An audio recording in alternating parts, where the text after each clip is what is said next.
కరుణా సంపూర్ణమైన మా కన్న తండ్రి, మీ ఘనమైన పవిత్రమైన నామానికి స్తుతులు స్తోత్రం తెలియజేస్తున్న తండ్రి, తిరిగి సుదీర్ఘకాలం తర్వాత తండ్రి మీ పిల్లల మధ్యకు నన్ను క్షేమంగా తీసుకుని వచ్చి తండ్రి,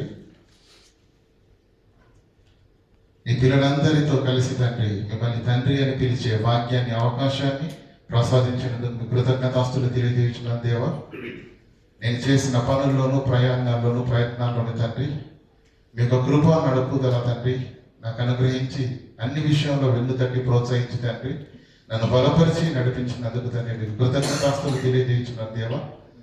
మరి ఈ తరుణంలో తండ్రి మీరు మాకు అనుగ్రహించినటువంటి సమయాన్ని బట్టి ఏ మాటల చేతనైతే తండ్రి మీరు మమ్మల్ని బలపరుచునై ఉన్నారో అట్టి మాటలను సూటిగా స్పష్టంగా బోధించుటకు తండ్రి అవసరమైన ఆత్మ సహాయాన్ని నాకు అనుగ్రహించవలసిందిగా వేడుకుంటూ, సిద్ధపడిన మనసులతో వినగలిగే చెవులను గ్రహించగలిగే మనసులను మీ పిల్లలను అనుగ్రహించమని వేడుకుంటూ, మెట్టుకు తండ్రి మనుషులుగా మమ్మల్ని మేము తగ్గించుకొని మీ యొక్క నామాన్ని, మీ కుమారుని యొక్క త్యాగాన్ని మాత్రం ఘనపరుచుటకు కృపను సహాయాన్ని దయచేయవలసిందిగా వేడుకుంటూ, ఘనత మహిమ ప్రభావాలు మీ నామాన్ని ఆరోపిస్తూ క్రీస్తునామని ప్రార్థనకు వేడుకుంటున్నామా పరమ తండ్రి, ఆమేన్. ప్రియులారా, మరి ఇంతవరకు మరి మొదటి వాక్య సందేశంలో మరి అన్నయ్య అనేకమైనటువంటి హెచ్చరిక సంబంధమైన మాటలను చెప్పి ఉన్నాడు. చెప్పిన మెసేజ్ షార్ట్ ఏమో కానీ ఒక్కొక్క దాన్ని ఆలోచిస్తే నిలబడుతుంది కదా. కనుక ఏ మాటలనైనా పిల్లరా చాలా జాగ్రత్తగా వినాలి. దేవుని వాక్యం దగ్గరకు వచ్చేసరికి అలర్ట్గా ఉండాలి, అలర్ట్గా ఉండాలి. కానీ వైపరీత్యం ఏందో తెలియదు, కానీ ప్రారంభ ప్రార్థనలో జ్ఞాపకం ఉంటుంది, తర్వాత ఆమె అన్నప్పుడే మధ్య లేదు. కారణం ఏదో తిరకాల్సింది, ఆలోచన చేద్దాం పిల్లలు. కనుక దేవుని యొక్క వాక్యాన్ని చాలా జాగ్రత్తగా వినాలి. ఒక్క పదాన్ని కూడా మిస్ చేయడానికి వీలు లేదు. మొదటి వాక్యం గొప్పగా ఉంది, అంతకంటే పాటలో ఉంది. నిజం తెలిసిన మానరెందుకు, నిజం తెలిసిన నమ్మరెందుకు. రాత్రి చెప్పాను శనివారం ఫిబ్రవరి క్లాస్లో. ఎందుకు నమ్మరు? ఏమన్నా ఎక్కడ వాళ్ళంతా మాయలో ఉన్నారు. ఆ మాయ, ఆ మత్తు ఎప్పుడు వచ్చింది? తాగేవాడి మత్తు తెల్లవారే పోతుంది. ప్రపంచంకి పట్టిన ఈ మత్తు ఎప్పుడు? కన్ను మూసేంత వరకు కూడా ఆ మాయలో నుంచి, మత్తులో నుంచి ప్రపంచము బయటికి రావట్లేదు. కనీసం దేవుని పిల్లలమైన మనమైనా తెలుసుకునకపోతే కష్టం. కనుక దేవుని యొక్క మహాజ్ఞానం ప్రియులారా చాలా జాగ్రత్తగా వినాలి. ఎందుకంటే అది మన జీవితాలను మార్చేది, మన జీవితాలను పరలోకానికి నడిపించేది. 3 ప్రశ్నలు వేస్తాను, సమాధానం చెప్పండి. స్కూలుకి ఎందుకు వెళ్ళాలి క్రమం తప్పకుండా? Very good. ఉద్యోగానికి ఎందుకు వెళ్ళాలి క్రమం తప్పకుండా? కదా, సాటి రావడానికి తప్పకుండా ఉండడానికి కదా. క్రమం తప్పకుండా దేవుని సన్నిధికి ఎందుకు రావాలి? ఆన్సర్ లేదు, చెప్పాలి. అది అర్థం కాలేదు క్రైస్తవ్యానికి. సమయం ఉన్నప్పుడు వెళ్దాంలే, సమయం ఉన్నప్పుడు వెళ్దాంలే అనుకుంటావా? ఉద్యోగానికి సమయం ఉన్నప్పుడు వెళ్దాంలే అనుకుంటావా? స్కూల్కి, కాలేజ్కి ఎప్పుడు? భక్తిలోని సారం దేవుని పిల్లలకు కూడా అర్థం కాలేదు. కొందరికి, అందరికీ అర్థమైన వాళ్ళు ధన్యులు, అర్థం కాని వాళ్ళు అర్థం చేసుకోవాలన్నదే దేవుని యొక్క హెచ్చరిక ప్రియులారా, దేవుని యొక్క హెచ్చరిక. కనుక భక్తి కొనసాగిస్తున్నాం మనం. ఎందుకు? దేని కొరకు? స్కూల్కి ఎందుకు వెళ్తున్నాం? Full clarity. చదువు రావాలి, ఆ చదువును బట్టి పట్టా రావాలి, పీజీ సర్టిఫికేట్, డిగ్రీ సర్టిఫికేట్ రావాలి, దాన్ని బట్టి ఉద్యోగం సంపాదించాలి, ఆ తర్వాత కాలు మీద కాలేసుకు బ్రతకాలి. అవునా? అంతేనా కదా? చదువుకు ఎందుకు వెళుతున్నాడో పాఠశాల ఖచ్చితంగా మనకు తెలుసు. ఉద్యోగానికి ఎందుకు వెళుతున్నామో ఖచ్చితంగా మనకు తెలుసు. కానీ ఆరాధనకు, దేవుని సన్నిధికి, మన ఆత్మీయ జీవితాన్ని ఎందుకు ప్రారంభించామో అన్నది ఏమండి, క్రమం తప్పకుండా దేవుని సన్నిధికి ఎందుకు వెళుతున్నామో, ఎందుకు వెళ్ళాలో, వెళ్ళవలసిన ఆవశ్యకత ఏంటో అన్న సంగతి దేవుని పిల్లలుగా చాలా మందికి తెలియదు. అందరికి అంటలేదు. మళ్ళీ అనేకులకు అది వెళ్ళామంటే వెళ్ళిందా అన్నయ్య చెప్పారు కదా, వెళ్ళామంటే వెళ్ళామా, వచ్చామంటే వచ్చామన్నట్టుగా ఉన్నారే తప్ప మనం చేస్తున్న భక్తిని ఎందుకు చేస్తున్నామన్న క్లారిటీ మనకు లేదు. అందుకే అపోస్తలుడైన పౌలు ఫిలిప్పీలకు రాసిన 3వ అధ్యాయము 13వ వచనంలో ఈ మాట అంటారు చూడండి. 13-14 క్రీస్తు యేసు నందు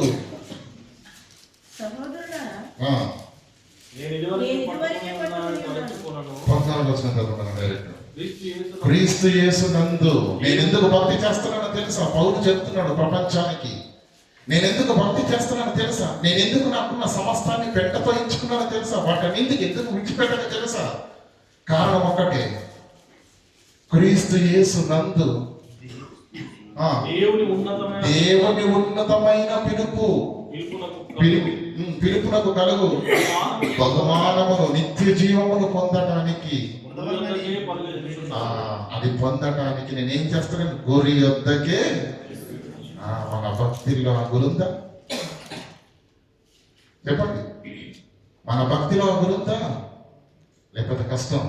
అందుకే మన ఆత్మీయ జీవితాలకు అవసరమైన లోతైన మాటలు ఈ సమయంలో నేర్చుకుంటాం పిల్లలు. భూమి మీద మన కళ్ళతో ఉదయం లేచి నుంచి సాయంకాలం పడుకునేంత వరకు మన కళ్ళతో కంటికి కనిపిస్తున్నదంతా ఏంటండి? సృష్టి, ప్రకృతి. కంటికి కనిపించేదే కాదు, కంటికి కనిపించింది కూడా ఉంది కదా. అయితే ఈ ప్రకృతిలో లేదంటే ఈ పంచభూతాల మధ్య, తెలుసు కదండి పంచభూతాలు అంటే? మళ్ళీ భేదాలు భూతాలు అనుకోకండి. ఏంటి? భూమి, ఆకాశం, నీరు, గాలి, అగ్ని. ఇంతగా వీటిని పంచభూతాలు అంటారు. ఈ పంచభూతాల మధ్య జీవనాన్ని కొనసాగిస్తున్న మనిషి తెలుసుకోవలసిన ఒక ప్రాముఖ్యమైన విషయం ఉంది. అది ప్రకృతిలో నేటికి జరుగుతూనే ఉన్నది. దానిని ప్రకృతి ధర్మం అంటారు.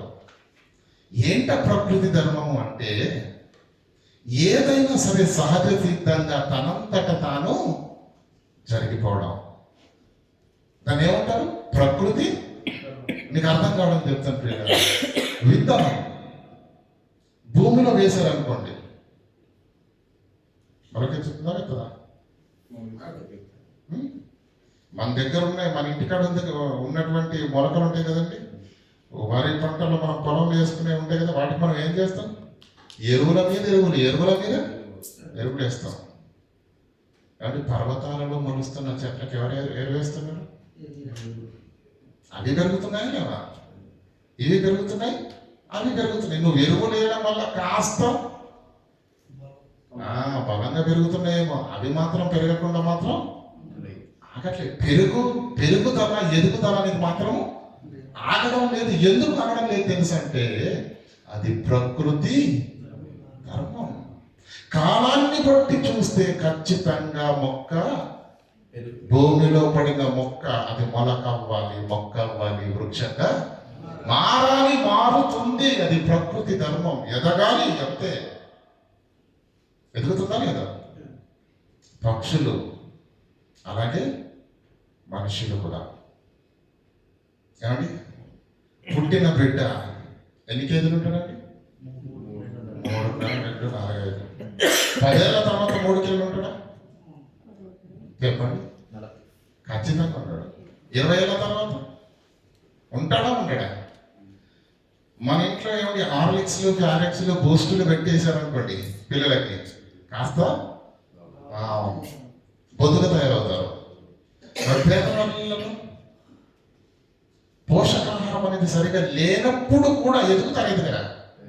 కాకపోతే వీరంతా ఎదగరేమో కానీ ఖచ్చితంగా ఎదుగుతారు. ఎలా ఎదిగారు? ప్రకృతి ధర్మం. ఎందుకంటే ఆ వయసు ఉంది.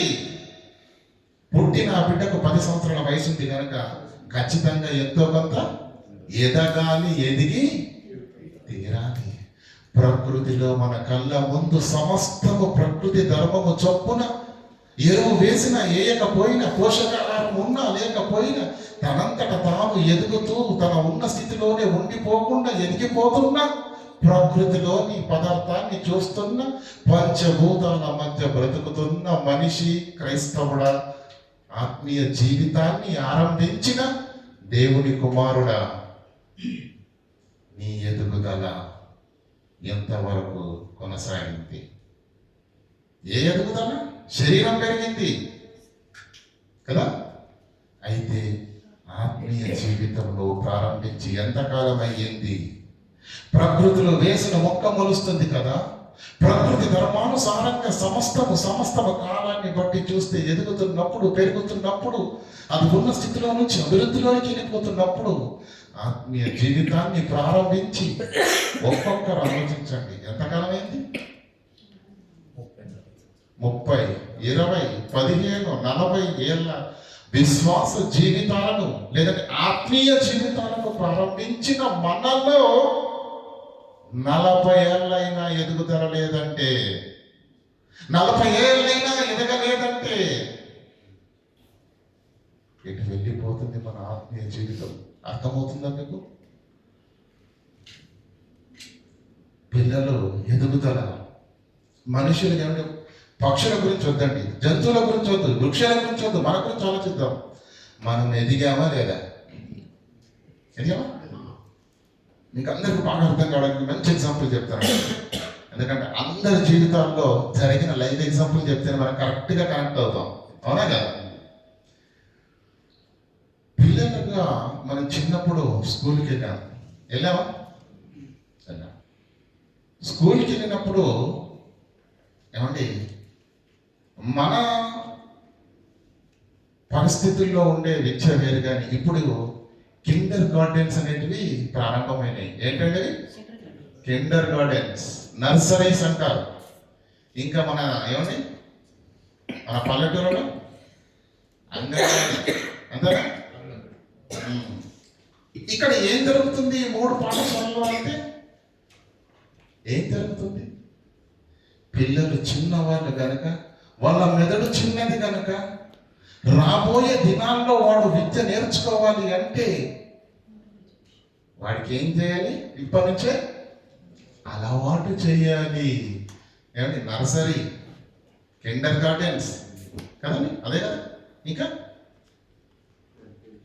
అంగన్వాడీ స్కూల్స్ అనేవి ఏవైతే ఉన్నావో, చిన్నతనంలో ఉన్న పిల్లలు ఏమండి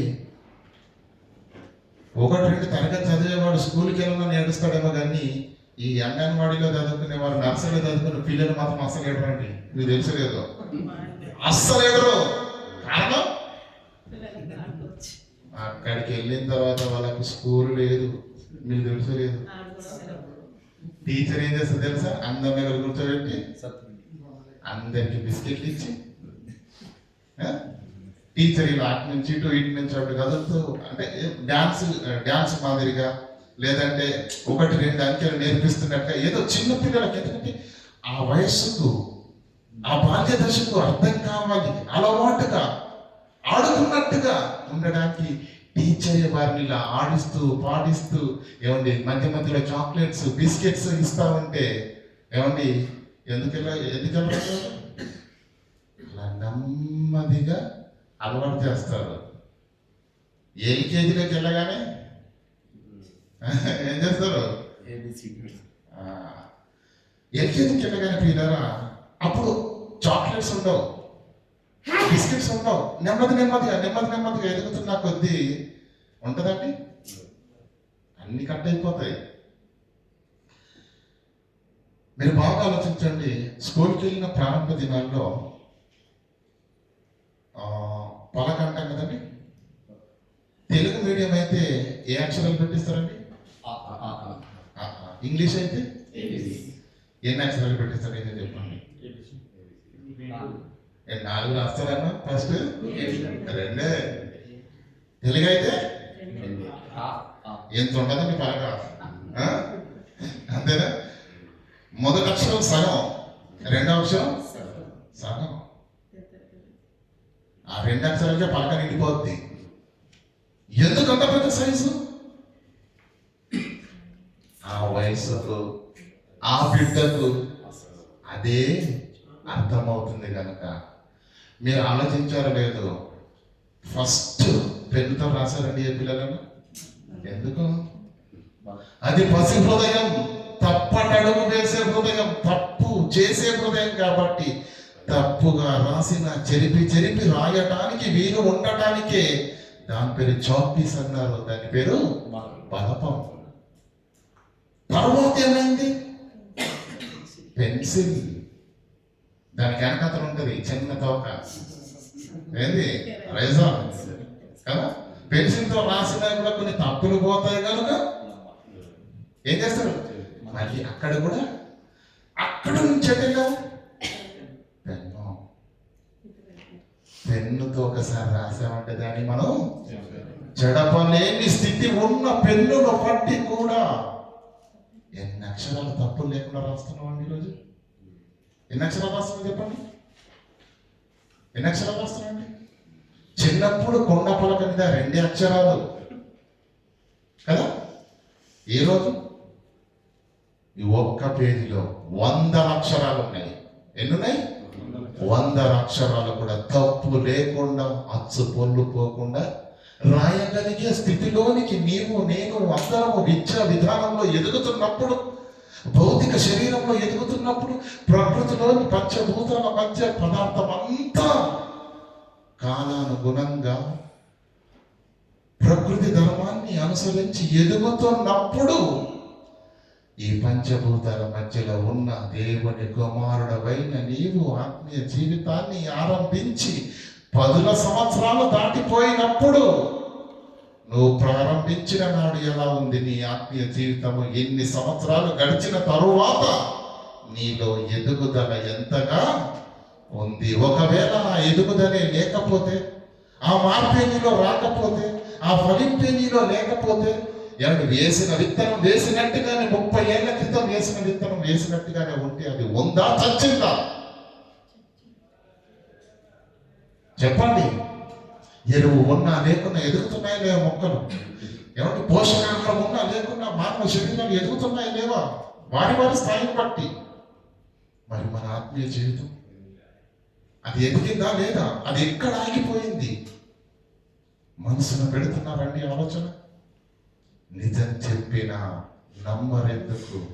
నిజం తెలిసినా మారరెందుకు?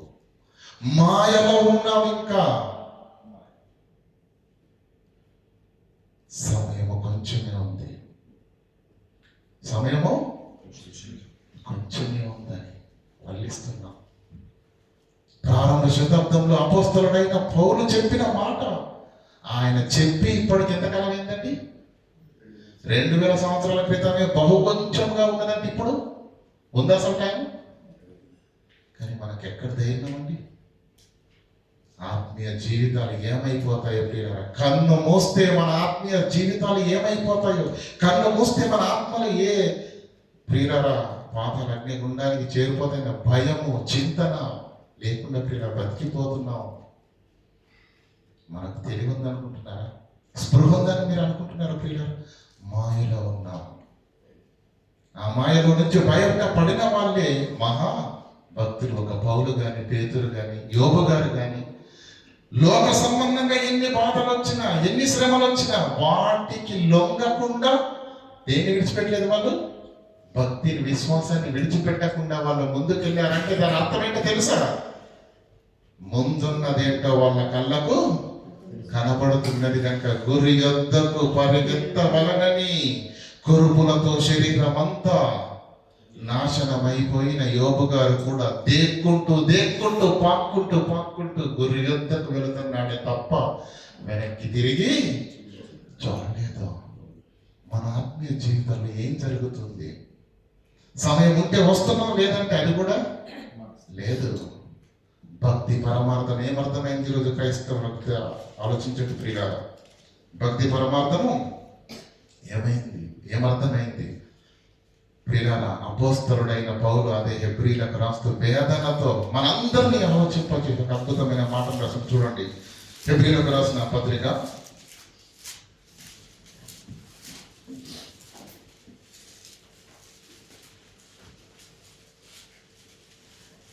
5:12.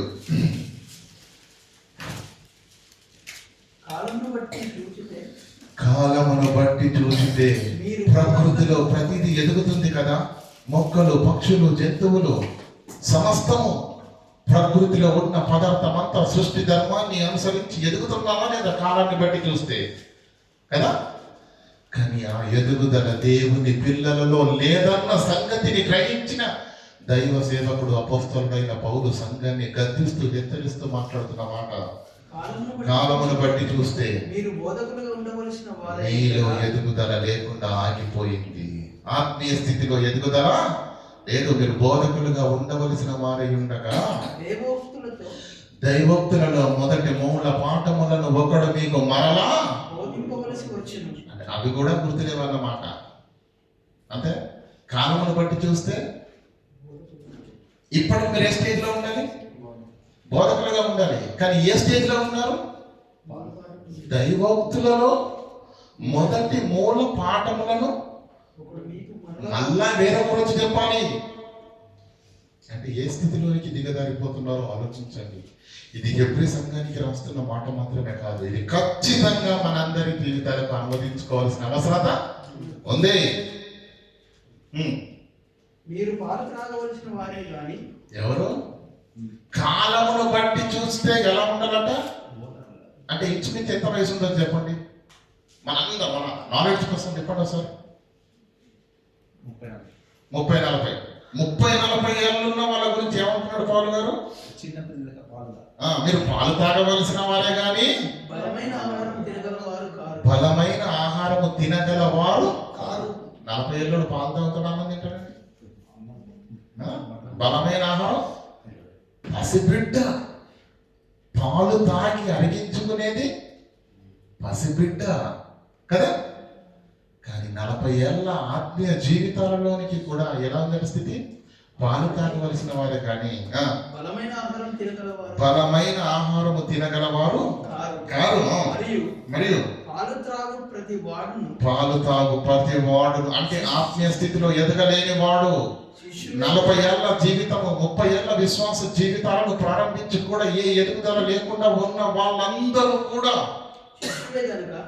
పాలు త్రాగు ప్రతి వాడు శిశువే గనుక నీతి వాక్యములో దేవుని వాక్యములో అనుభవం అనేది రాదు. ఎందుకంటే అర్థం కాదు.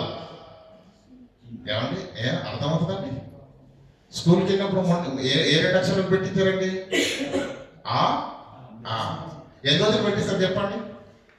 1 రోజా 2 రోజులా? నీక వస్తేనే రెండోది, అంతేనే కదా?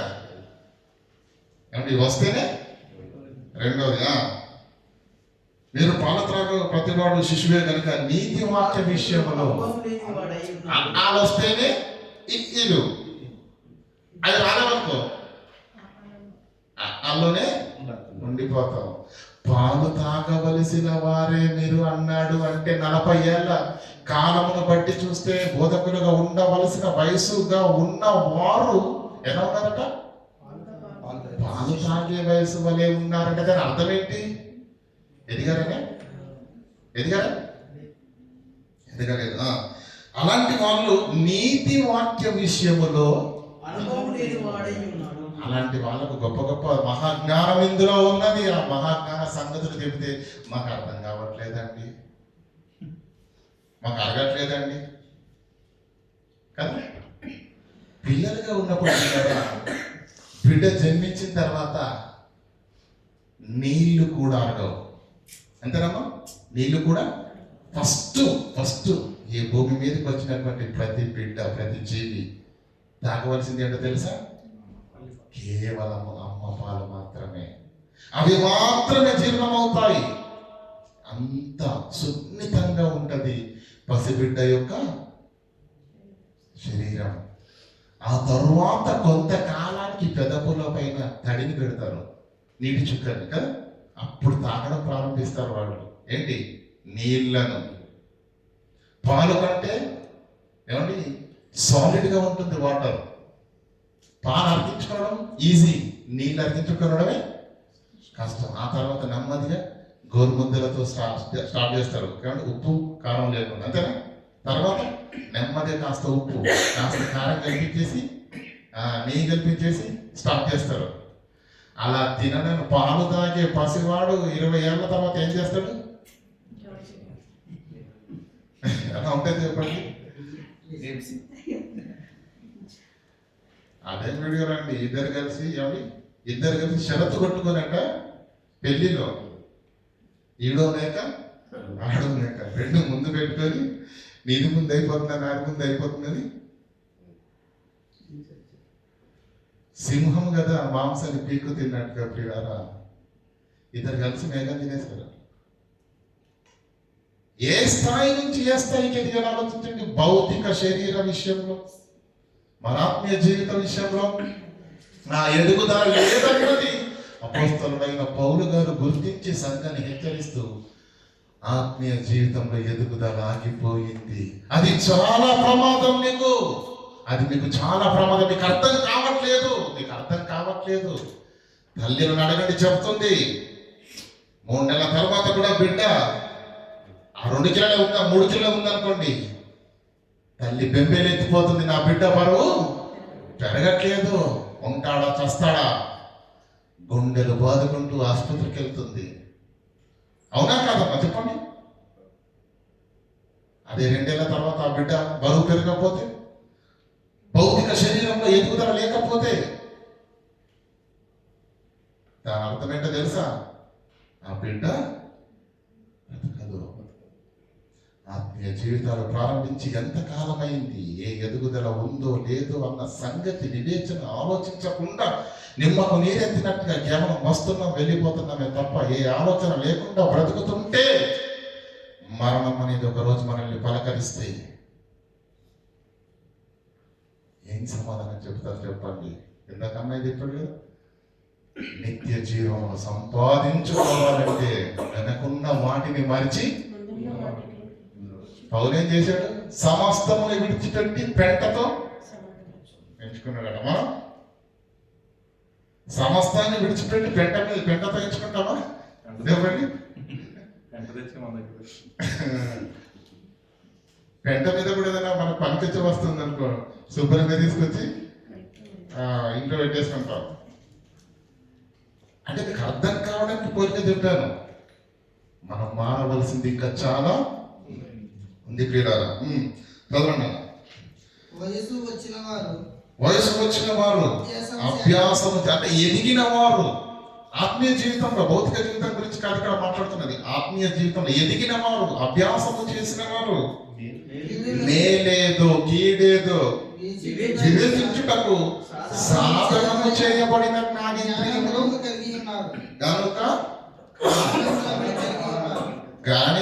కలిగి ఉన్నారు కనుక బలమైన దేవుని వాక్యం వారికి తగుతుంది. ఎవరికి తగదు? పసిపిల్లలుగా ఉన్న వారికి తగదు. అంతేనండి. కింది చదవండి. ఇప్పుడు ఏం చేయాలి? అందుకే పౌలు ఆ హెబ్రీయులకు సంఘానికి లేఖను రాస్తూ పైని మాటలు చెప్పి ఏం చెప్తున్నాడంటే 6వ అధ్యాయంలో, మీరు కాబట్టి ఆగిపోయిన మీ ఆత్మీయ ఎదుగుదల మరలా పునఃప్రారంభం కావాలి అంటే, మీరు దేవుల్లో నిలబడాలంటే, మీ జీవితాలు తిరిగి నిరూపింపబడాలంటే, కట్టబడాలంటే మీరేం చేయాలో తెలుసా? కాబట్టి నిర్జీవ క్రియలను విడిచి ఎందుకు మీ ఆత్మీయ జీవితాలు వర్ధిల్లట్లేదో తెలుసా? ఎందుకు ఎదగట్లేదో తెలుసా? ఎందుకు మారట్లేదో తెలుసా? ఎందుకు దేవుని వాక్యం నమ్మట్లేదో తెలుసా? మీరు ఇంకా నిర్జీవ క్రియల్లోనే అన్నారు కనుక ఏం చేయాలి? కాబట్టి మీరేం చేయాలి? నిర్జీవ క్రియలను విడిచిపెట్టి నిర్జీవ క్రియలను విడిచిపెట్టాలి. నంబర్ 1 మారు మనసు పొందాలి. దేవుని యందలి విశ్వాసమును స్టేజ్లు బాగా గుర్తుపెట్టుకోండి. నెంబర్ 1 ఏంటి? నిర్జీవ క్రియలను విడిచిపెట్టాలి. నెంబర్ 2 ఏంటి? మారు మనసు పొందాలి. నెంబర్ 2 దేవుని యందు విశ్వాసం ఉంచాలి. నెంబర్ 4 బాప్తిస్మం.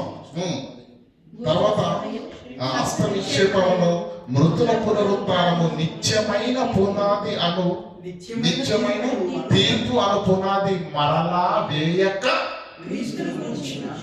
అక్కడ నిత్యమైన తీర్పు అను పునాది మరలా వేయకండి, వేయకండి, వేయకండి అంటున్నాడు పౌలు. అంటే సమాజంలో ఏం వేయబడుతుంది? బోధంతా ఇదే. ఏంటి? నిర్జీవ క్రియలను విడిచిపెట్టండి. నెంబర్ 1. ఇంకా మారు మనసు పొందండి. 2 దేవుని యందు విశ్వాసమును బాప్తిస్మము, అంటే బాప్తిస్మాన్ని గురించిన బోధ, మృతుల పునరుత్థానము, ఇంకా హస్త నిక్షేపణము, నిత్యమైన తీర్పు, నిత్యమైన తీర్పు. ఇవే ఇవే ఇవే బోధలు, ఇవే బోధలు, ఇవే బోధలు. ఇది దీన్ని ఏమంటుంది తెలుసా? నిత్యమైన పునాది మరలా వేయక. అయితే ఎన్ని రోజులు పెట్టిస్తారు చెప్పండి? 2 రోజులు రాస్తారు టీచరు. వాడంతట వాడు నేర్చుకున్నాడా? సరే, లేదంటే బెత్తం పడితే అరగంటలో అన్ని స్ట్రైట్ అయిపోతాయి. గత ఆడిపోతారు పిల్లలు. అవునా? నీ అంతట నువ్వు నేర్చుకోవాలి, లేదా బెత్తమే నేర్పుతుంది ఖచ్చితంగా. ఏమండి, మొదటి సంవత్సరం 5 పెట్టించారు, 3 ఏళ్ల నుంచి అదే 5 పెట్టిస్తున్నారు అన్న వార్త కూడా విన్నారండి ప్రపంచంలో మీరు? విన్నారా? కానీ ఎన్ని సంవత్సరాలైనా క్రైస్తవుల చెవుల్లో మారుమోగుతున్నది మాత్రం ఒకటే: మృతుల పునరుత్థానము, బాప్తిస్మము, మారు మనసు, నిత్యమైన తీర్పు అను పునాది మరలా వెయ్యకండ్రా నాయన. బైబుల్లో అంత మాత్రమే జ్ఞానము లేదు, అంతకు మించిన మహాజ్ఞాన సంగతులు, బలమైన దేవుని వాక్యం ఉంది. అదంతా మీరు నేర్చుకోవాలి అంటే మీరేం చేయాలి? పాలు తాగవలసిన వారిగా మీరు ఉండకండి. బలమైన వాక్యమును, బలమైన ఆహారము తీసుకునే స్టామినాను మీరు సంపాదించుకోవాలని పౌలు గారు చెప్తే ఏమంటున్నాడు చూడండి. క్రీస్తును గూర్చిన అను నిత్యమైన తీర్పు అను పునాది మరలా వేయక, క్రీస్తును గూర్చిన వాక్యాన్ని గురించిన 66 పుస్తకాల సారాన్ని గురించిన మూలోపదేశంలో మారి సంపూర్ణ దశలోనికి వెళ్ళాలి. పాలు తాగేవాడిగా ఉన్న నీవు, ప్రారంభ దశలో ఉన్న నీవు ఎక్కడికి వెళ్ళాలి? సంపూర్ణ దశలోనికి వెళ్ళాలి. దేవుని వాక్యంలో సంపూర్ణత ఉన్నది, తారాస్థాయి మహాజ్ఞానం ఉన్నది. కానీ అంతటి జ్ఞానాన్ని వినే స్థితిలో దేవుని పిల్లలు, సంఘము లేదు. ఆనాడు హెబ్రీలకు రాస్తూ అంటున్నాడు, మీరు పాలు తాగవలసిన వారే కనుక మీకేం చెప్పాలి? నేను 11 వచ్చిన చదవండి. 5:11 ఇందును గురించి మేము చెప్పవలసినవి మేము అనేక సంగతులు మహాజ్ఞానము దేవుని మహాకృప చేత పొందుకున్నాం, నేర్చుకున్నాం. ఇవన్నీ మీకు నేర్పాలి. ఎందుకంటే ఈ మహాజ్ఞానం అంతా మీ హృదయాల్లోకి వెళితేనే, మీరు అర్థం చేసుకుంటేనే, మీ బ్రతుకు అర్థవంతంగా మార్చుకుంటేనే మీరందరూ పరలోకం వెళ్తారు. కనుక ఖచ్చితంగా ఈ జ్ఞానాన్ని అంతా మీకు అందించాలి అని మాకు ఆశ ఉంది. కానీ మీరెలా ఉన్నారు? మీరు వినుటకు మందులైనందున అంత చెప్పలేకపోతున్నాం. ఎందుకంటే మీకు అర్థం కావట్లేదు. అర్థమవుతుందండి? ఆనాడు హెబ్రీ సంఘాల్లో ఉన్న ఆత్మీయ ఎదుగుదల కొదువ ఈరోజు క్రైస్తవుల ప్రతి సంఘంలో ఖచ్చితంగా ఉంది. కానీ దాన్ని గుర్తించకుండా అందుల వలె కళ్ళకు గంతలు కట్టుకున్న అందుడు ముందుకెళ్తున్నట్టుగా ఎక్కడికి వెళ్తున్నాడో తెలియదు. గోడను గుద్దుకుంటావో, కుర్చీని గుద్దుకుంటావో, గుంతలు పడతావో తెలియదు. మీ గమ్యం గురి యొద్దకు పరిగెత్తే పౌలు వలె స్పష్టంగా నీకు కనిపిస్తుందా నీ గురి? భక్తి ఎందుకు చేస్తున్నావు అంటే ఒక్కరు చెప్పలేరు. వెనక పిల్లలు మనం ఎందుకు ప్రయాసపడుతున్నాము, మనం ఎందుకు పరిగెడుతున్నాము, మనం ఎందుకు ఉపవాసం చేస్తున్నామో దేవుణ్ణిలో ప్రతిదీ మనకు అర్థం కావాలి. మనం తెలిసి చేయాలి. ఎస్, పరలోకం పొందడం కొరకు నేను పరిగెడుతున్నాను, పరలోకం పొందడం కోసం నేను ప్రయాసపడుతున్నాను, పరిశుద్ధంగా ఉంటున్నాను. దేవుని క్రీస్తు యేసు నందు కలుగు ఉన్నతమైన బహుమానము నిత్య జీవమును పొందుకొనడానికి ఆ క్లారిటీ దేవుని పిల్లలుగా మన అందరికీ లేకపోతే, ఆ స్పృహ లేకపోతే ప్రియులారా, మనం ఏం చేస్తున్నాము, ఎక్కడికి వెళ్తున్నాము అనే భావన ప్రియులారా మనకు సంపూర్ణము కాదు ప్రియులారా. భావన మనకు సంపూర్ణము కాదు ప్రియులారా. కానీ ఈరోజు ఎందుకు విశ్వాస జీవితాలు ప్రియులారా కొట్టుబడిపోయాయో తెలుసా? ఎందుకు ఇంత ఏమని తటస్థించిపోయాయో తెలుసా? ఆగిపోయాయో తెలుసా? ఎందుకు నిలిచిపోయాయో తెలుసా? ప్రారంభ శతాబ్దంలో ఉన్న బోధ వేరు, ఈ శతాబ్దాలలో నడుస్తున్న బోధ వేరు. 2000 సంవత్సరాల క్రితము ఈ మహాజ్ఞాన బోధను యేసుక్రీస్తు భూమి మీద ప్రారంభించాడు పిల్లరా. కొంతమంది అసూయపరులు, యేసు అంటే గిట్టని వారు యేసుక్రీస్తుని స్వీకరించలేదేమో కానీ అనేక మంది హృదయాలలో ప్రియులరా విప్లవ జ్యోతిని పుట్టించిన వాడు యేసుక్రీస్తు ప్రభుల వారి యొక్క బోధ. ఆ మాట విన్న వాళ్ళు జీవితాలను విడిచిపెట్టారు ప్రియులారా, వృద్ధులను విడిచిపెట్టారు, సమస్తాన్ని విడిచిపెట్టారు. 100 ప్రసంగాలు వినలేదు సుమా, యేసు మాట్లాడిన ఒక్క మాటకే పేతురు ఏం చేశాడు? జ్వాలను విడిచిపెట్టి ఆంధ్రయ్య పేతురు ఎక్కడికి వెళ్ళారండి? ఆయన వెంబడించారు.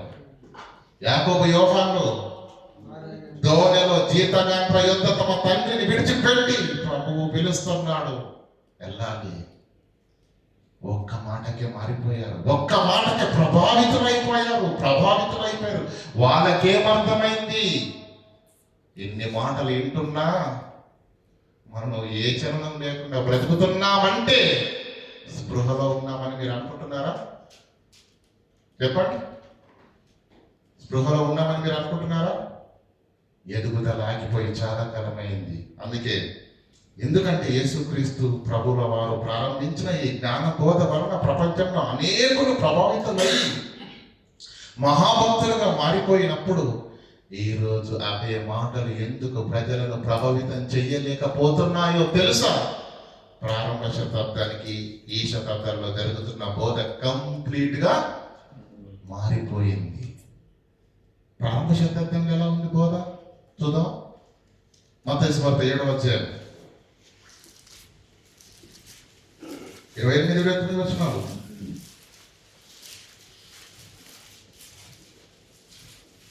యేసు ఈ మాటలు చెప్పి ముగించినప్పుడు జనసమూహములు యేసు బోధకు ప్రపంచము ఉలిక్కిపడింది.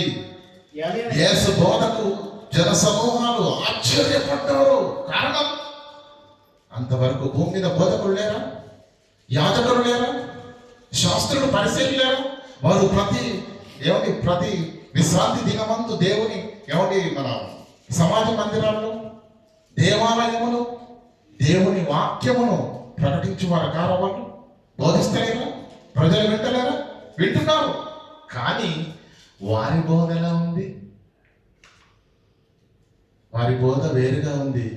యేసుక్రీస్తు ప్రప్రథమంగా భూమి మీదకి వచ్చి అధికారము గలవానిగా బోధించను. చూడండి ఆ మాట.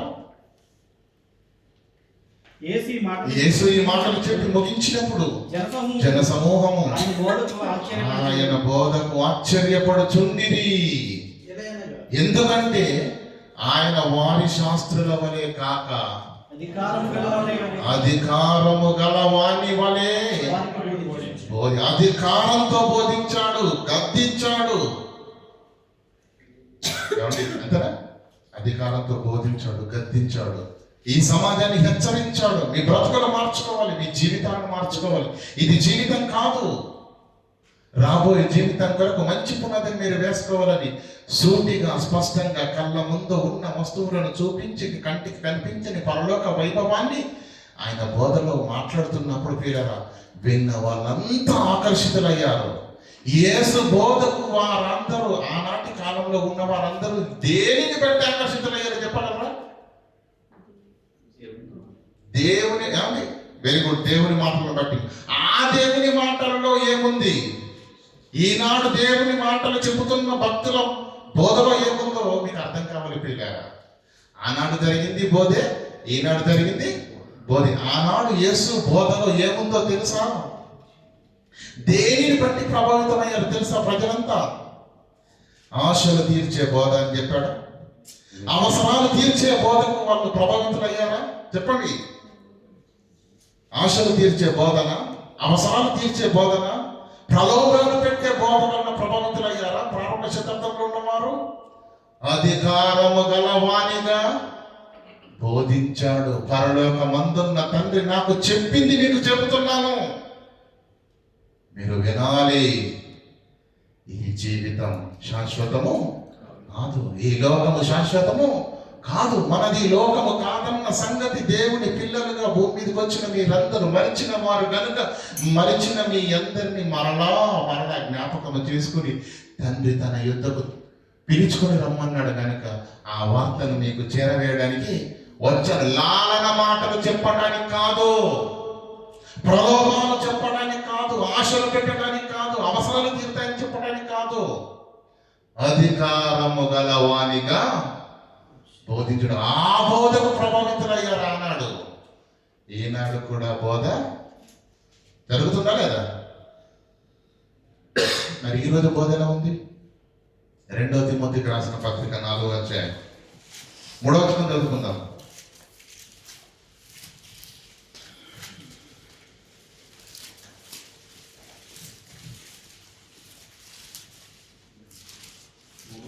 ఎందుకనగా 4:3 ఎందుకనగా జనులు ప్రారంభ శతాబ్దంలో రాయబడిన మాట అండి. రాబోయే దినాల్లో భవిష్యత్ తరాల్లో భక్తులు దేవుని పిల్లలనే వాళ్ళు ఎలా ఉంటారో తెలుసా? జనులు హితబోధ అంటే కిందేమని చూడండి, ఆరోగ్యకరమైన బోధను జనులు హితబోధను సహింపరు. మాకు వద్దయ్యా ఈ బోధ, మమ్మల్ని గాయపరిచే బోధ మాకొద్దు, మమ్మల్ని సరిదిద్దే బోధ మాకొద్దు. అధికారము గల వానిగా బోధించిన యేసు బోధ, అపోస్తలుల బోధ మాకు వద్దు. జనులు హిత బోధను సహింపరు. మరి వాళ్ళకి ఏం కావాలి? దురద చెవులు గలవారై. వాళ్ళకి ఏం కావాలంటే చెబుతున్నాడు పౌలు, వాళ్ళకు దురద చెవులు ఉన్నాయి కనుక స్వకీయ దురాశలకు అనుకూలమైన బోధకులను, వాళ్ళకు అనుకూలమైన స్వకీయంగా కొన్ని దురాశలు ఉన్నాయట వాళ్ళకు. ఆ దురాశలను సపోర్ట్ చేసే అనుకూలమైన బోధకులు తమ కొరకు చెప్పే వాక్యాన్ని నచ్చకపోతే బోధకున్నే మార్చేస్తున్నారే తప్ప వారి బ్రతుకును మార్చుకున్న వారు కారు. నేటి తరాల్లో ఉన్న దేవుని పిల్లలు మాకు ఇలాంటి వాక్యమే కావాలి, మమ్మల్ని గాయపరచొద్దు, మమ్మల్ని హెచ్చరించొద్దు, మమ్మల్ని సరిదిద్దొద్దు. ఇంతే ఉండాలి వాక్యం. కాస్త ఎంటర్టైన్మెంట్ ఉండాలి, కాస్త నవ్వు ఉండాలి, విశ్వాసులు కోరుకున్నట్టుగా ఉండాలి. అంటే వాక్యం సర్వేశ్వరుడు చెప్పినట్టుగా ఉండాలి. సకల జగాలను కలిగించిన పరమ తండ్రి యొక్క దేవుని మాటను దేవుని మాటగా ప్రజలకు ఉన్నట్టుగా ప్రకటించాలి. ప్రజలకు నచ్చకపోయినా ఆదరించకపోయినా ప్రియ అది మన వశంలో లేదు. కానీ ఈ రోజున్న బోధకులు ఏం చేస్తున్నారు తెలుసా? విశ్వాసులు అలాగే ఉన్నారు, బోధకులు కూడా ఏం చేస్తున్నారు తెలుసా అండి? ఓహో ఇలా చెబితే రావట్లేదు ఆ సంఘానికి, అయితే మనం ఏం చేద్దాం, బోధనే మార్చేద్దాం అని చెప్పేసి, ఓహో ఇలా చెబితే ఇష్టపడతారా, ఇలా చెబితే వస్తారా అని చెప్పేసి అనేకులు ఆవేదనతో మాట్లాడుతున్న మాటలు ప్రియులు. అనేక మంది బోధకులు ఈరోజు ప్రజలను సంపాదించుకోవడం కోసం, సబ్స్క్రైబర్లను పెంచుకోవడం కోసం లేని దానిని సృష్టించి కొత్తది చెప్పాలి, ప్రపంచమంతా నన్నే చూడాలి, ప్రపంచమంతటికి నేను ప్రియులారా ఒక సంచలనాన్ని సృష్టించిన వాడిగా కొత్తది చెప్పాలనుకున్న భ్రమలో ప్రియులారా బోధను మార్చేసి ప్రజలను సంపాదించుకోవడానికి ప్రయత్నం చేస్తున్నారు. ఈరోజు బోధ మారకూడదు, బోధ మారడానికి వీలు లేదు. కానీ ఈరోజు సమాజంలో విశ్వాసులు ఎలా ఉన్నారు తెలుసా? మాకు ఇలాంటి బోధ అయితేనే ఓకే, నువ్వు ఉన్నది ఉన్నట్టుగా చెబితే మాకు అవసరం లేదు. ప్రజలు తమకు అనుకూలమైన బోధన కోరుకుంటున్నారు. నంబర్ 1, బోధకులు ఏం చేస్తున్నారు? ఇంత దాటిగా చెప్తే ఎవడొస్తాడండి? ఏం చేద్దాం? మనకు సంఖ్య పెరగాలి. ఏంటి? మనకు మంద పెరగాలి. కాబట్టి మనం ఏం చేద్దాం? మనం కూడా వాళ్ళకు అనుకూలంగా దేవుడి అది పక్కన పెట్టండి, దేవుడు చెప్పింది పక్కన పెట్టండి, వద్దు. మనకేం కావాలి ఇప్పుడు? విశ్వాసులు అలాగే ఉన్నారు, బోధకులు. నేను ఎక్కడ ఏ సంఘాన్ని ఉద్దేశించి, మా ప్రపంచంలో ఉన్న క్రైస్తవ సమాజాన్ని అంతటిని ఉద్దేశించి ఏమంటే ఎక్కువ మంది ఇలాగే ఉన్నారు. జనులు హితబోధను సహింపక, పరిశుద్ధాత్మ దేవుని ప్రేరణ చేత రాయబడిన మాట, పిల్లలు నా సొంత మాట కాదది. జనులు హితబోధను సహింపక దురదర్శకులు కలిగిన వారై స్వకీయ దురాశలకు అనుకూలమైన బోధకులను ఇలా చెప్పేవాడైతే మాకు ఓకే. వీళ్ళు సెలెక్ట్ చేస్తున్నారండి బోధకులను. తమ కొరకు పోగు ఒకటిద్దరు కాదా, ఎంత పోగులు రాసులైపోయారు. సత్యవాక్యం ఎటు వెళ్ళిపోయింది చెప్పండి? సత్యవాక్యం ఎటు వెళ్ళిపోయింది? బోధను మార్చకూడదు. దేవుడు చెప్పింది చెప్పినట్టుగా చెప్పాలి. ఎంత భయంతో చెప్పాడో తెలుసా యేసుక్రీస్తు ఎంత భయపడుతూ వాక్యం చెప్పాడో మీకు తెలియదండి. ఈ మాటను చూడండి ఒకసారి. యోహాను సువార్త 12:49 చదవండి. ఈజీగా మార్చేస్తున్నారండి ఈరోజు బోధకులు బోధను. ఏమండి, వారు ప్రారంభంలో చెప్పిన బోధన విధానం వేరు, ఈ రోజులో చెబుతున్న బోధన విధానం వేరు. ఎందుకంటే ధనాపేక్షను ఆశిస్తున్నారు ఈరోజు. ధనం రావాలి అంటే, ప్రజలు రావాలి అంటే ఇప్పుడు ఏం చేయాలి? ఇంత దాటిగా చెబితే నా దగ్గరికి ఎవరు రావట్లేదని చెప్పేసి ఏం చేస్తున్నారు బోధకులు? బోధనే మార్చేశారండి, బోధనే మార్చేశారు. ఏలయనగా యేసుక్రీస్తు అంటున్నాడండి. యేసుక్రీస్తు అప్పచెబుతున్న మాట ప్రపంచానికి, నా అంతటా నేనే. ఏలయనగా నా అంతట నేను మాట్లాడట్లేదు. యేసు చెబుతున్న మాట. నేను భూమి మీదకి వెళ్ళిన తర్వాత ఏమి మాట్లాడను, ఈ ప్రపంచంతో ఏమనవలెనో, ఏమి మాట్లాడవలెనో దానిని గూర్చి నన్ను గురించిన తండ్రియే యేసు భూమి మీదకి వెళ్ళి నువ్వు ఇలాగే మాట్లాడాలి, ఇదే మాట్లాడాలి, మారడానికి వీల్లేదు, ఇది నా ఆజ్ఞ అని అంత దేవుడు ఖండితంగా చెప్పాడు. కనుక భూమి మీదకి వచ్చిన యేసుక్రీస్తు దేవునికి భయపడుతూ ఒక్క మార్చకుండా ఏం చెప్తున్నాడండి? నేనేమనవలను, ఏం మాట్లాడవలను దాని గురించి నన్ను పంపిన తండ్రియే నాకు ఆజ్ఞ ఇచ్చి ఉన్నాడు. కనుక ఆ తండ్రికి అనుదినము భయపడుతున్నా నేనేం చేస్తున్నాను?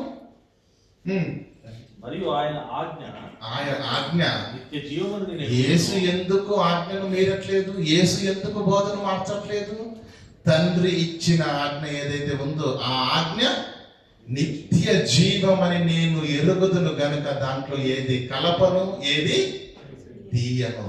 దేవుని ఆజ్ఞ, దేవుని వాక్యం ఉన్నది ఉన్నట్టుగా చెప్పాలి. కారణం ఈ ఆజ్ఞ ఏంటి? నిత్య జీవము గనుక. నిత్య జీవం నేను ఎరుగుదును. ఆ ఆజ్ఞ నిత్య జీవం అని నేను ఎరుగుదును గనుక నేను చెప్పు సంగతులను తండ్రి నాతో ఏ విధంగా చెప్పాడు యాజ్ ఇట్ ఈస్ గా నేను చెప్పాలి. మార్చొద్దు.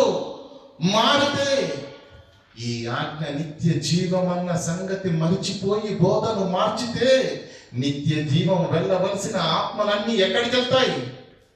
నిత్యాగ్నిలోనికి వెళతాయన్న భయముతో ఏసే బోధను మార్చకుండా దేవుడు చెప్పింది చెప్పినట్టుగా కఠినంగా ఏమండి స్వీకరించకపోయినా ఉన్నది ఉన్నట్టుగా యేసు బోధించాడు. అసూయపరులు, స్వార్థపరులు, స్వకీయ దురాశలతో ఉన్న వాళ్ళు యేసుక్రీస్తును స్వీకరించలేకపోయారేమో కానీ సహృదయంతో ఉన్న అనేకుల హృదయాలలో యేసుక్రీస్తు ప్రియులారా ప్రభావితమయ్యా యేసుక్రీస్తు మాటలతోటి, అలాంటి వారు యేసుక్రీస్తును హత్తుకున్నారు, యేసుక్రీస్తును వెంబడించారు, ప్రాణాలైనా విడిచిపెట్టారు, కానీ యేసుక్రీస్తును విడిచిపెట్టలేరు. అలాంటి జీవితాలను ప్రభావితం చేసిన యేసు బోధ ఈ రోజు ఎందుకు ప్రభావితం కావట్లేదో తెలుసా? ఎందుకు క్రైస్తవ జీవితాలు వర్తిల్లట్లేదో తెలుసా? ఎందుకు ఆత్మీయ జీవితాలు ఎదగట్లేదో తెలుసా? బోధ మారిపోయింది. అర్థమవుతుందా? బోధ విశ్వాసులు అలాగే అయ్యారు. ఏమైంది? ఏం కావాలి? స్వకీయ దురాశలకు అనుకూలమైన బోధకులే కావాలి. మాకు ఇలాంటి వాళ్ళే కావాలని ప్రజలు అడుగుతున్నారు. ఓహో, ప్రజలకు ఇలా కావాలా? మనకు బైబిల్ ఎందుకు పక్కన పడేసి వాళ్ళకి ఏం కావాలో అదే బోధను చేసేసరికి ఇటు ప్రజలకు ఇటు బోధకులకు ఏమైపోతుందండి? అవినాభావ సంబంధం అవుతుంది. ఏమండి? దైవజనుడు ఏమండి? తిమ్మతి పత్రిక మధ్యవర్తి, మానవులకు దేవునికి మధ్యవర్తి ఎవరండి? యేసు ఏం చేశాడు తెలుసా? మనుషులను దేవుని దగ్గరికి చేశాడు. ఈరోజు యాజకత్వాన్ని చేస్తున్న దేవుని పిల్లలు అంటున్న వారు ఏం చేస్తున్నారు తెలుసా? అనేకులు దేవుని సంఘాన్ని దేవునికి దగ్గరగా చేయడం పోయి ఏం చేస్తున్నారు తెలుసా? ఏ ఆజ్ఞలైతే నిత్య జీవం అని దేవుడు ఇచ్చాడో ఆ ఆజ్ఞని మార్చి బోధను మార్చి దేవునికి దగ్గరగా చేయవలసిన వారు ఎవరికి దగ్గర చేస్తున్నారు? తమకు దగ్గరగా చేసుకుంటున్నారు. ఏమండి? అవునా కదా? ఈ విషయంలో అంతకుమించి నేను మాట్లాడను, ఎందుకంటే చాలా అనుభవాలు మీకు ఉన్నాయి కాబట్టి అంతకుమించి ఏడేళ్ళ నేను కొట్టాను. యేసు చెప్పిన మాటలన్నా పక్కన పెడతాడు, కానీ పాస్టర్ గారు చెప్పిన మాటను దించే ప్రసక్తే. బైబిల్లో వద్దు, మాకు బైబిల్ వద్దు. బోధ మారిపోయిందండి. ఆత్మీయ జీవితాలు ఎదుగుతున్నాయి. ఈ 20వ శతాబ్దంలో ఉన్నటువంటి మనమైన ప్రియులారా, దేవుని పిల్లలుగా ఎన్నో మాటలు వింటున్నాం, నేర్చుకుంటున్నాం. మనమైన మారకపోతే, మనమైన ఎదగకపోతే ప్రియులారా దేవునికి ఏం సమాధానం చెప్తారు? ఒకసారి మీరు ఆలోచించండి. ఏసీ అంత భయముతో గజగజలాడిపోతూ బోధను మార్చకుండా ఉన్నది ఉన్నట్టుగా చెప్పినప్పుడు ఇక్కడ ఈ రోజు దేవుని వాక్యాన్ని ప్రకటిస్తున్న వాళ్లకు ఎవరిచ్చారండి అధికారం? ఎవరిష్టం వచ్చినట్టు బోధ వాళ్ళ చేస్తున్నారు. ఈ ఆజ్ఞ నిత్య జీవం అన్న సంగతి వాళ్ళకు గుర్తుందా? ఈ నిత్య జీవం అన్న ఆజ్ఞ నిత్య జీవం అన్న సంగతి గుర్తుంటే బోధన మార్చేవారు వాళ్ళు. క్రైస్తవ్యం ఎట్టిపోతుందో మనకు అర్థం కాకపోతే ప్రియులారా, మన ఆత్మీయ జీవితాలు ఎట్టుకెళ్తున్నాయో మనకే అర్థం కాకపోతే, కళ్ళకు గంతలు కట్టుకున్న గుడ్డివాడికి గుడ్డివాడితో చూపిన ఎడల ఇద్దరు ఏంటా గుంట. దానికి స్పృహ కలిగిన ఆత్మీయ జీవితాలు మేల్కొల్పబడాలి ప్రియులారా. మనందరము మేల్కొల్పబడాలి. అంటే చివరికి ఒక్క మాట చూపించి మీకు అర్థమయ్యే విధానంలో చెప్తాను ప్రియులారా. ఇలాంటి బోధనతో నిండిపోయిన సమాజంలో ఉన్న మనము ఏ బోధలో పెరుగుతున్నామో, మన ఆత్మీయ జీవితాలు ఎట్టిపోయా మనకి ఇప్పటికీ అర్థం కాలేదు. ఇప్పుడు ఒక మాటతో మీ అందరికి ట్రిగ్గర్ ఆన్ చేస్తాను చూడండి. లూకా సువార్త 4:6 అధ్యాయం 46వ వచనం. నేను చెప్పు మాటల ప్రకారం మీరు చేయక, నేను చెప్పు మాటల ప్రకారంగా మీరు పరలోకమందున్న దేవుడు యేసు క్రీస్తుకు ఎన్నో మాటలు చెప్పి భూమి మీదకి ఎందుకు పంపించాడో తెలుసా? ఆ మాటలన్నీ యేసు చెప్పాలని. ఆ మాటలు విన్న మనం ఏం చేయాలి?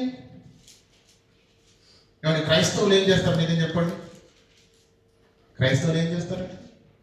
వాక్యం చదువుతారా? చదవరా? మాట్లాడాలి. చదువుతారా? వాక్యాన్ని చదువుతాం, వాక్యాన్ని వింటాం. నెంబర్ 2, నెంబర్ 3 వాక్యముతో రాయబడిన పాటలను పాడతాం. వాక్యాన్ని చదువుతాం, వాక్యాన్ని వింటాం, వాక్యాన్ని పాడతాం. కానీ ఏం చెప్తున్నాం చూడండి ఇక్కడ. నేను చెప్పు మాటలను మీరు చదవండి అన్నాడా? నేను చెప్పు మాటలను వినండి అన్నాడా? నేను చెప్పు ఆ మాటల్ని పాడండి అన్నాడా? నేను చెప్పు మాటలను కంటతో నేర్చుకోమన్నాడా? నేను చెప్పు మాటల ప్రకారంగా మీరు చెయ్యాలి. చెయ్యడానికి చెప్పబడుతున్న మాటలు అన్నీ నీ బ్రతుకులో అవి చేసి చూపించాలని చెప్తున్నాడు యేసుక్రీస్తు. పరలోకం వెళ్ళాలంటే మన 30-40 ఏళ్ల విశ్వాస జీవితాలు కలిగిన మన బ్రతుకుల్లో జరిగిందేంటో తెలుసా? వాక్యాన్ని విన్నాము, వాక్యాన్ని చదివాము, వాక్యాన్ని పాడాము, కానీ వాక్యాన్ని పాటించలేదు. ఏసేం చెప్తున్నావు చూడండి, నేను చెప్పు మాటల ప్రకారంగా మీరు చెయ్యడానికి చెబుతున్న మాటలు. అందుకే పరలోకమందున్న తండ్రి భూమి మీదకి నన్ను పంపాడు. వినని పడుకోమని కాదు. చిన్ననాటి నుంచి తల్లి ఈడ భుజం మీద వేసుకొని జోల పాట పాడుతూ నిద్రపుచ్చడం అలవాటు చేసింది కదా, కథలు చెప్పి నిద్రపుచ్చడం అలవాటు చేసింది కదా. అలా నువ్వు నిద్రపోవడానికి తల్లి జోలపాట పాడిందేమో, కానీ యేసు చెబుతున్నాడు, నేను చెబుతున్న మాటలు నీకెందుకు చెబుతున్నానో తెలుసా? ఆనాడు యేసు ఎందుకు చెప్పాడో, ఆనాడు ప్రవక్తలు ఎందుకు చెప్పాడు, ఈనాడు దేవ సేవకులను నిలబెట్టుకొని దేవుడు తన ప్రత్యర్థిగా నిలబెట్టుకొని తన ప్రతినిధిగా దైవ సేవకులను నిలబెట్టుకొని ఎందుకు నీతో మాట్లాడుతున్నాడో తెలుసా? ఈ మాటల్ని నేను చెప్పు మాటల ప్రకారంగా మీరు చెయ్యాలని, వినాలని కాదు. మనం ఏం చేస్తున్నాం తెలుసా అండి? వింటున్న మంచోళ్ళమే, క్రమం తప్పకుండా దేవుని సన్నిధికి వస్తున్నామా లేదా? వాక్యం చదువుతున్నామమ్మా, చదువుతున్నాం, చాలా మంచోళ్ళం. మూడోది పాడుతున్నాం, వింటున్నాం, చదువుతున్నాం, పాడుతున్నాం, కంటత నేర్చుకుంటున్నారు సండే స్కూల్ పిల్లలు. కానీ వీళ్ళందరూ చేయలేనిది ఏంటో తెలుసా? వింటున్నారు, చదువుతున్నారు, పాడుతున్నారు తప్ప యేసు చెప్పిన మాటల ప్రకారంగా చెయ్యడం లేదంటే క్రియను నెరవేర్చడం లేదు. క్రియలు లేని విశ్వాసము